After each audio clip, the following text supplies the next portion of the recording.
সরকারি খরচ মাত্র ১ লাখ টাকার কিছু বেশি, অথচ সেই ভিসাই বাংলাদেশিদের কাছে বিক্রি হচ্ছে ৭ লাখ থেকে ১২ লাখ টাকায়।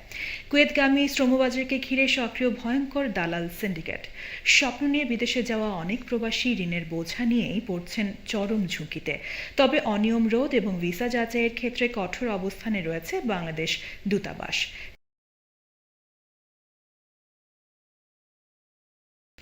মধ্যপ্রাচ্যের অন্যতম ধনী দেশ কুয়েত উন্নত জীবন আর পরিবারের মুখে হাসি ফোটানোর আশায় প্রতিনিয়ত এই দেশে পাড়ি জমাচ্ছেন হাজারো বাংলাদেশি।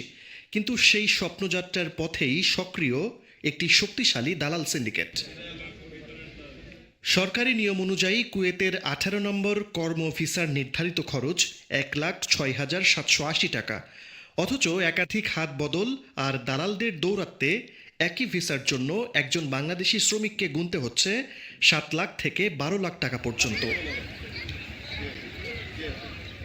অভিযোগ রয়েছে, একই ধরনের ভিসা ও একই বেতনে ভারত, নেপাল কিংবা শ্রীলঙ্কার শ্রমিকরা সরকারি ব্যবস্থাপনায় যেখানে মাত্র ১ থেকে ১.৫ লাখ টাকায় কুয়েতে আসতে পারছেন, সেখানে বাংলাদেশিদের কাছ থেকে নেওয়া হচ্ছে কয়েক গুণ বেশি অর্থ। দালালরা বলে কুয়েতে এক দিনারে ৪০০ লাগা কুয়েত, এই কথা বলে প্রবাসীরা আসলে এখানে আসার জন্য তাড়াহুড়া করে দালালদের খপ্পরে পড়ে এখানে আসে।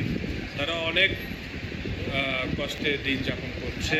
তো এখানে অনেক দালালের মাধ্যমে বা এজেন্টের মাধ্যমে বা অফিসের মাধ্যমে যারা ভিসা নেন, তো নেওয়ার পরে আসার পরে এখানে আসার পরে অনেকে প্রতারণা হয়। অতিরিক্ত টাকা জোগাড় করতে অনেকেই নিচ্ছেন বড় অঙ্কের ঋণ।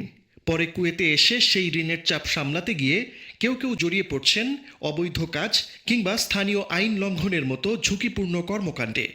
অনেক প্রবাসী আবার প্রশাসনের অভিযানে গ্রেফতার হয়ে নিঃস্ব অবস্থায় দেশে ফিরছেন। এ বিষয়ে প্রবাসীদের সতর্ক থাকার আহ্বান কুয়েতে নিযুক্ত বাংলাদেশের রাষ্ট্রদূতের।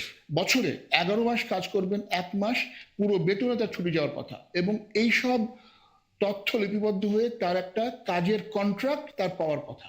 এই কাজের কন্ট্রাক্টটা হাতে পেয়ে ভিসার সঠিকতা যাচাই করে তারপরে কুয়েতে আসবেন, আর এছাড়া আপনি প্রতারিত হতে পারেন। স্বপ্নের দেশে যাওয়ার আগে একটু সচেতনতাই বদলে দিতে পারে একজন প্রবাসীর ভবিষ্যৎ।